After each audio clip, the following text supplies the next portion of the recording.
I think the credibility of this process is eroding every day as the American people see precedent isn't followed, and the Democrats are relying on a secret witness in a secret hearing that even the Republicans don't know the identity of. Just what is so unusual about the process being used in the impeachment inquiry against President Trump? Does it make sense that the Intelligence Community Inspector General and the House Intelligence Committee are involved? And how is it possible that Republicans are being excluded from the process? This is American Thought Leaders, and I'm Jekielek. Today we sit down with Fred Fleitz, the president and CEO of the Center for Security Policy. For 25 years, he served in national security positions with the CIA, DIA, the Department of State, and the House Intelligence Committee staff. Most recently, he was Deputy Assistant to President Trump and Chief of Staff to National Security Advisor John Bolton. Fred Fleitz, wonderful to have you on American Thought Leaders. Good to be here. So Fred, you're actually in a very interesting role. You were actually on the House Intelligence Committee for 5 years, from what I understand. You're actively speaking with people that are on the Intelligence Committee, which is, running what we know to be what is described as the impeachment inquiry. The White House responded on Tuesday to this, basically saying it's unprecedented, it's actually unconstitutional. I have the question, why is the Intelligence Committee even running this thing in the first place? What are your thoughts?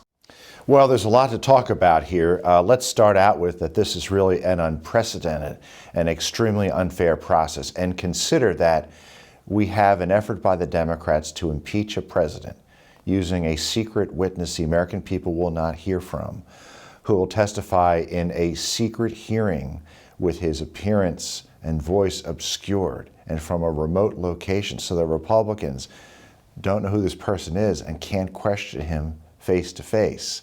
This is something I would expect in communist China or in the Soviet Union or some Tin Pot dictatorship, not the United States of America. Now, it's certainly true that the Democrats can do this, but I mean, this is such a grave and serious matter, the impeachment of a president. This witness has to be made available to the American people, to members of Congress, so they can basically assess his credibility and his motives. And why is this being done in the Intelligence Committee? The allegations against the president on this Ukraine matter, these are foreign policy differences. This is not an intelligence matter. It doesn't belong with an intelligence inspector general. It doesn't belong in the Intelligence Committee. But then we learned that Adam Schiff, the chairman of the House Intelligence Committee, made statements that were so false that he received 4 Pinocchios from the Washington Post fact checker last week. Now that may sound sort of silly, but the Post rarely gives the maximum number of these Pinocchios for false statements to Democratic politicians. He was lying about what he knew about this whistleblower and when he knew it. And now it turns out the whistleblower didn't do what we were told earlier, that he went through all appropriate channels and followed procedures. He first came to the Intelligence Committee, and throughout the month of August, Adam Schiff was talking about the substance of his complaint. He was preparing the groundwork for an impeachment query to weaponize this complaint, to do maximum political damage to the president. This doesn't belong to the Intelligence Committee. According to the precedent of prior impeachment efforts in 74 and 98, there should be a vote of the House. The Republicans get due process rights and subpoena power, and it is done by the Judiciary Committee. And the question right now is, why will Nancy Pelosi not follow precedent? Why is she so determined to press this very biased process? The fact is, she doesn't want a fair process. She just wants to hurt the president to prevent him from being reelected. This secrecy element that you described at the beginning of what you're saying, that sounds almost bizarre to me, because it feels like it undermines a lot of credibility in the process. It's what we would expect in China. Secret hearings, secret witnesses. Think about a secret witness to to depose the head of a state of government. Is that really happening in the United States? That's the road the Democrats are going down. And I think the American people are going to say they've had enough of this. And I mean, the idea that this whistleblower is in some kind of danger or would be fired. Look, The liberals in Washington are going to throw a parade for this guy once his name comes out. He's just going to join the legions of Trump haters in Washington. And he'll get, offers to be an analyst on CNN, book deals. I mean, there are lots and lots of whistleblowers in this town. There's lots of people who don't like the president. This guy is just not that special. I think they're trying to hide his identity because he apparently has partisan motivations. It came out yesterday. Not only did he had strong ties to a prominent Democratic politician, the Inspector General said that a couple weeks ago. Right. This politician is a candidate for president, a Democratic candidate for president.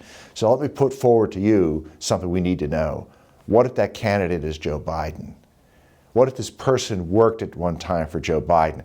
I don't know that that's the case, but I want to find out which candidate was it and what other conflicts of interest does this whistleblower have? Maybe outline which ones you see, at the moment. So when I look back, I see multiple possible areas where this could be the case. And how could you know without being able to assess it?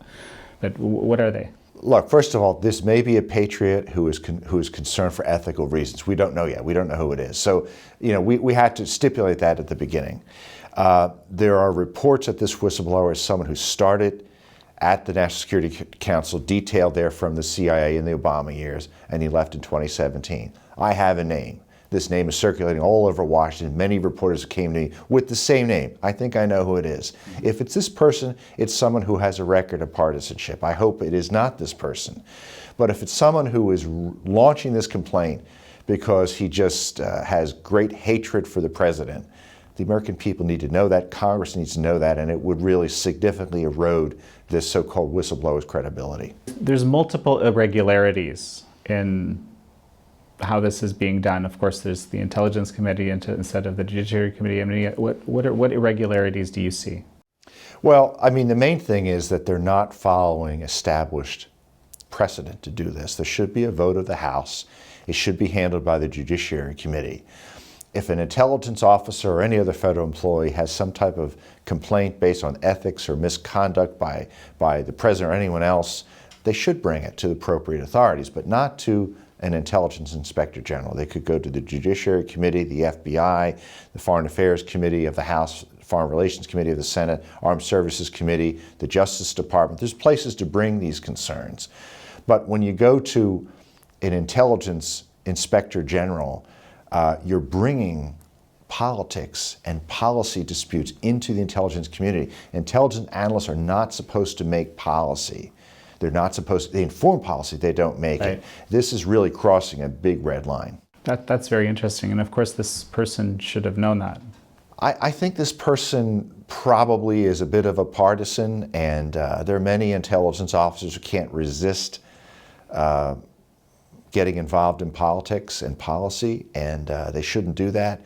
We need strong leaders in the intelligence community to sort of remind them what the red lines are and to do their job. And I think one failing of this administration is that it has not staffed enough Senate-confirmed positions at state and DOD and in the intelligence community to get good people in there to make sure that these government professionals do their job and keep politics out of their jobs. Actually, one of the things that you mentioned in this op-ed that you wrote a couple of weeks ago in the New York Post is that this risks doing irreparable damage or strong damage to the relationship between the White House and the intelligence community. Can you expand a bit on that? Well, there's already this talk of a deep state in the intelligence community working against the president. I just know that most intelligence officers are not political. They support the president no matter what party he's from, no matter who he is. But intelligence agencies have their share of bad apples, and I think that Mike Pompeo and Gina Haspel have done, Gina's the CIA director, have done incredible work in reversing the damage done by some of these partisans who were put in senior positions by John Brennan under the Obama years. And I think Haspel and Pompeo have won the confidence of the president in the intelligence community. I think that's important.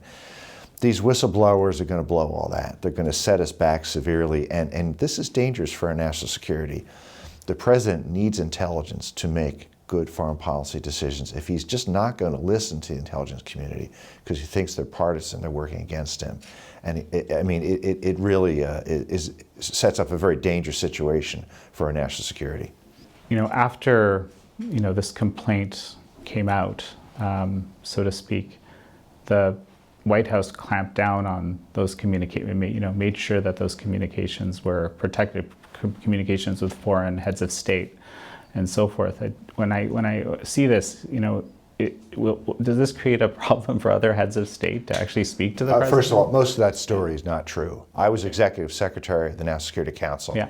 I edited and processed transcripts of presidential phone calls. They were already locked down in a very secure location. Okay. Whistleblower lied. It's not true. They were not handled any differently. They've been on a very secure computer server since the spring of 2018. Okay. This didn't start in August of 2019. I know CNN keeps saying over and over again, aha, we've confirmed the whistleblower story. They've confirmed nothing. It isn't true.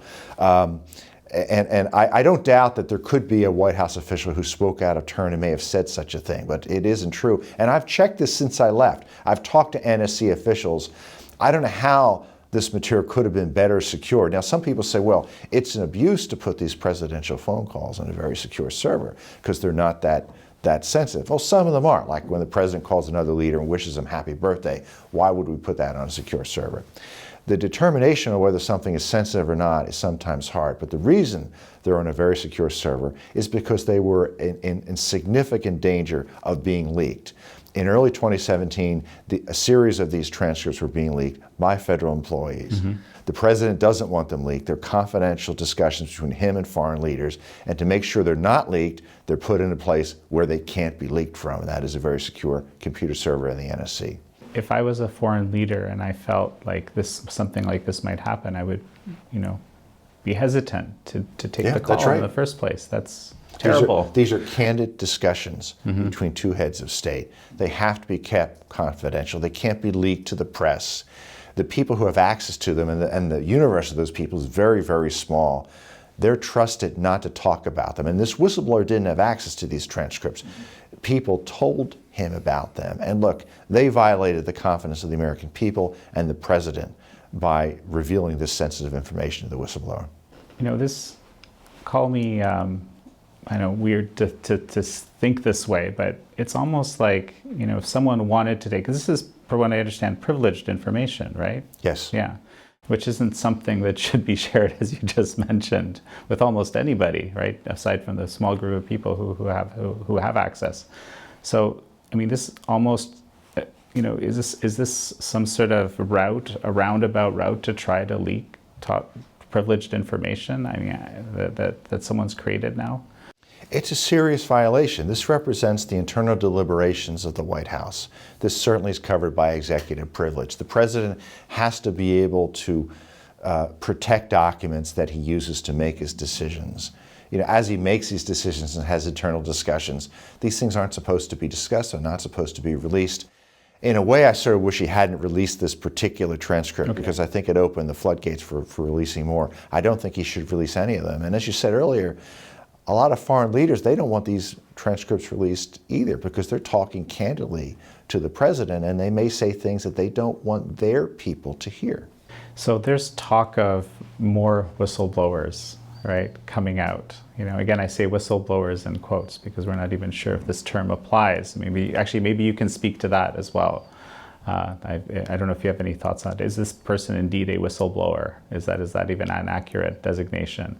I don't think it's an accurate designation because this person is complaining about policy. I think it's a policy difference. I don't think if you look at the transcript there's anything there, any type of illegal or unethical activity that this person can point to. He just doesn't like the president. He doesn't like his policy. Now there's another whistleblower. Now it's interesting, this whistleblower, who's also a CIA officer, arose just as the credibility of the first whistleblower was being called into question.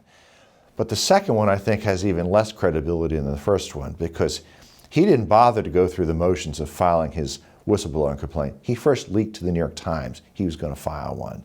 Now, this is someone who wants to make sure his views hurt the president and play a role in the impeachment query. That is not whistleblowing. That is partisan activity.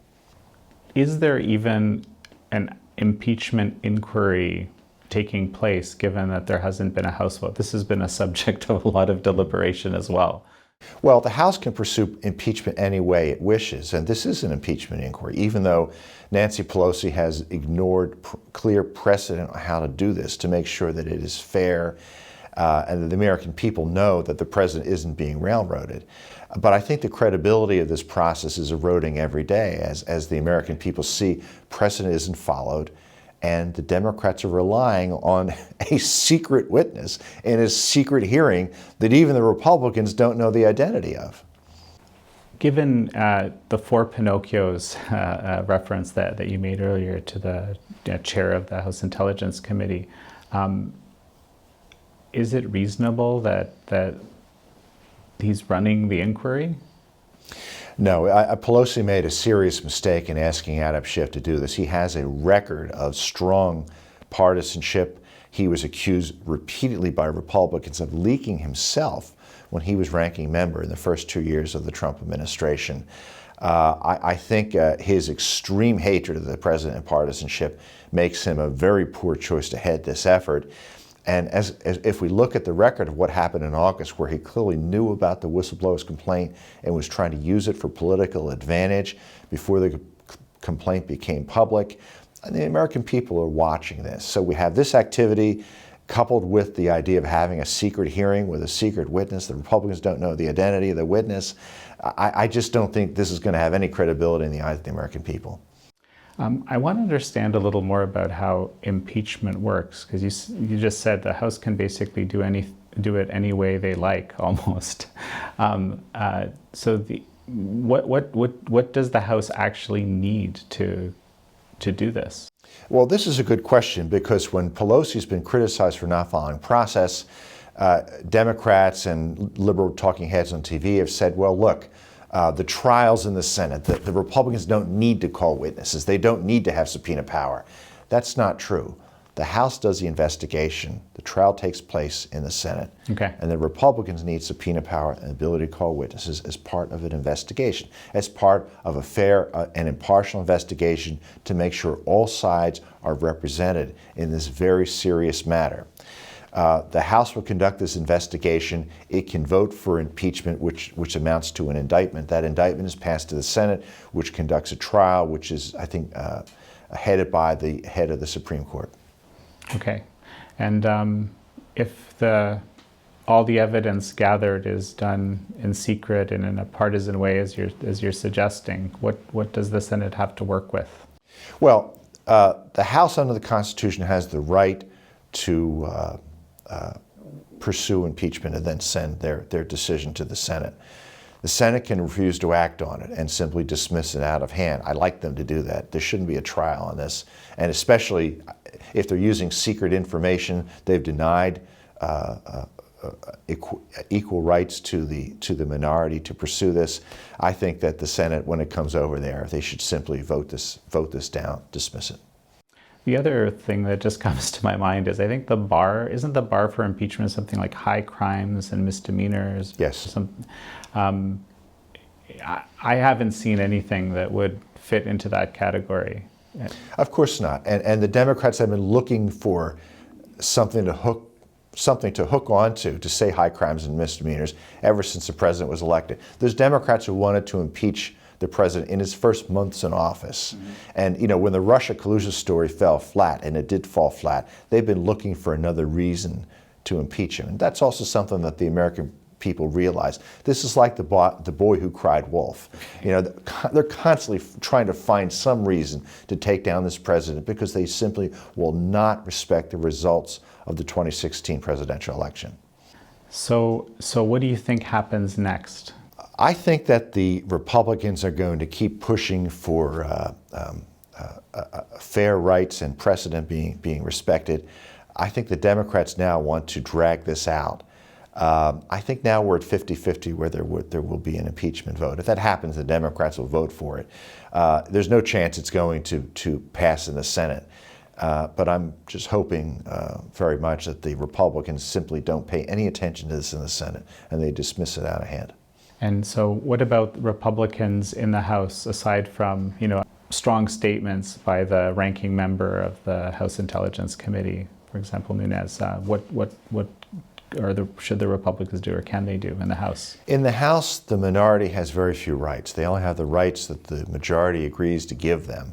So they can demand these rights and whine for them, but in the end, if Pelosi doesn't want to give them rights and ramrod this process through, which right now looks like she's planning on, she can do that.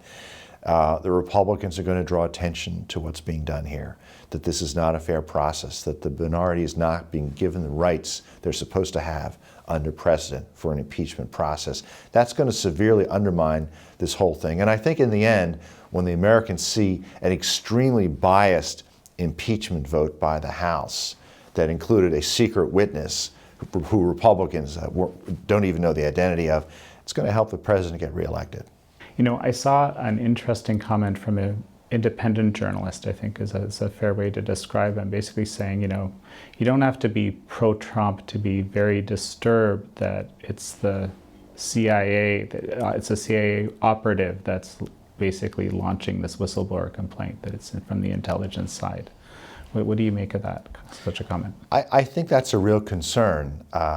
We have intelligence officers getting involved in policy, questioning presidential policy making. And I think the complaint, based on, after seeing the transcript, the complaint is so weak. It simply seems to be intelligence officers who don't like the president, who are shopping around ideas, who are working together to try to find ways to oust a president that they don't like. And I might also say that I've said on record, and I'll say it again, I don't think this whistleblower worked alone. I think there were others working with him, probably Democrat attorneys with the House Intelligence Committee. And when this whistleblower is finally put under oath, I know the Republican members are going to ask him under oath, which members of this committee did you work on to write your complaint? There's been this effort to remove the chairman of the House Intelligence Committee, right? And you know, in the House, what do you think? How do you think this is going to play out? Well, the Republicans have called for that. It's not going to happen because they're in the minority, and the Democrats are going to circle the wagons. But it's good that they made this point. The American people will understand that. It is a very serious thing to call for, and they're drawing attention to the misconduct of Adam Schiff, not the first time that they've done that, and how he really is totally unfit to be running this committee. So, as the president of the Center for Security Policy, you know, you have been focused a lot on China, of course, and the national security implications and so forth. And I saw on your front page, one of the most recent press releases has to do with basically how American capital markets are connected in China. And this is something we've interviewed a number of folks on recently on the show. I'm wondering if you could give us an overview of why this is a national security threat. The Center has an important program that we sponsor called the Committee on the Present Danger China. I hope your viewers will go to our website, securefreedom.org, to read about the important work we are doing on the growing threat of China across the board, economically, political threats, espionage, cyber threats. We're also trying to make sure that the Trump administration gets it right in its trade negotiations with China, that it doesn't agree to a bad deal, holds China accountable for its gross human rights abuses. There's a new project we've launched onto, and that is the Thrift Savings Plan. This is the 401k retirement savings of federal employees. And the Center's founder, Frank Gaffney, who's now the executive chairman of the Center, he heads the Committee on the Present Danger China. He is pressing the government to get this huge amount of investments out of China. And if he succeeds, it's going to have an enormous effect on the Chinese economy. And his question is, why are federal employees investing their money in companies that's helping the Chinese military, that's helping the Chinese government crack down on their people, that's funding the brutal crackdown we're seeing in Hong Kong? So watch this space. We are on top of this, and I think we're making progress. I know we have the Trump administration's attention. So we know, and I've seen it in the headlines, and we've interviewed a number of members, including Frank of the Committee on the Present Danger. You know, a lot of very, very good information coming out of your group. How is it possible that U.S.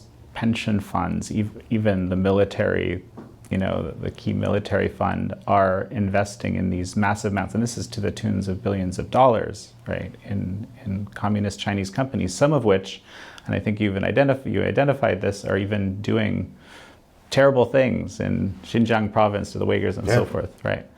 How did that happen? For decades, the U.S. government let China get away with this.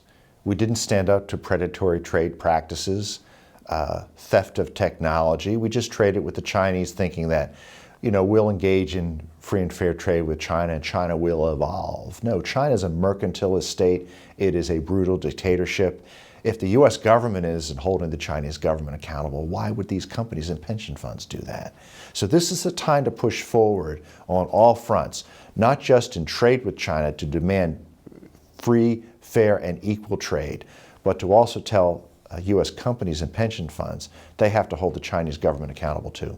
So, Fred, tell me, how is this whole impeachment inquiry activity affecting the trade negotiations with China in your view? I'm sure the Chinese are watching it and they're probably puzzled. I don't think they understand the American system and what's going on here. I think they know that Donald Trump is an unconventional president. There's always been a certain number of the American people who don't like him, but he has a very loyal base. I think the Chinese government is probably gambling that this isn't going to have any effect on the president's political future. Some people have been suggesting, I've seen kind of both arguments, that it could embolden the Chinese in their negotiations to not give as much as they might otherwise. Well, I'm sure the Chinese would like to deal with a new Democratic president. I think Elizabeth Warren, Bernie Sanders will give them anything they want if they do get into office. But if they don't make a deal with Mr. Trump now and he's reelected, I think his terms in the second term will be very, very harsh. And look, China's economy is in trouble. They have demographic problems. Their growth rate is significantly lower this year than last year. And we don't even know what the number is because the Chinese government lies and does capital projects to prop up their growth rate artificially. But there are real problems in China. As income goes up in China, factories are moving elsewhere. And a lot of companies, if they're going to do business in Vietnam versus China or Malaysia versus China, it's a pain in the neck to do business in China. And you have to transfer technology, you have to deal with the government. It's much easier and it's becoming much more attractive to put your factory in other countries rather than China. And I think that's happening more and more. The Chinese government is racing to catch up. So how easy is it to, I guess, through the federal government, get these pension funds to decouple from being forced to invest in I think it can be done through legislation. And the beauty of this is that I believe we'll get bipartisan support. Right. I mean, I don't know why Democrats would be racing to keep federal pensions invested in Chinese companies, especially Chinese defense companies. I think this is a real winner, and we're going to get bipartisan support. And of course, the big topic that's on everyone's minds, especially since the NBA got censored, by the Chinese Communist Party, and South Park has gotten, now it's kind of getting, all this stuff is getting into the popular consciousness. Hong Kong is of course, top of everyone's mind. How do you think all this affects the situation in Hong Kong?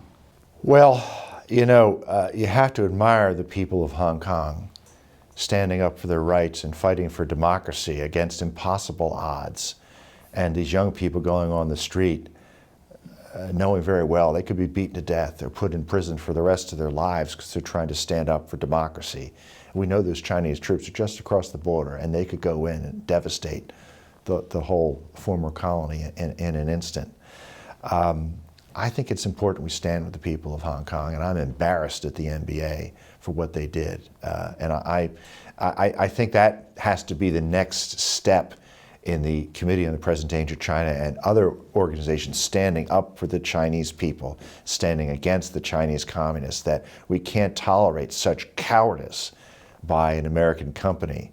Yeah, they're going to lose money if they speak the truth, but they're too willing to speak the truth on social issues in this country where there's no economic implications. This is a time to do the right thing, and the NBA definitely did not do the right thing here. Okay, well, Fred Fleitz, thank you very much. Good to be here. Thank you.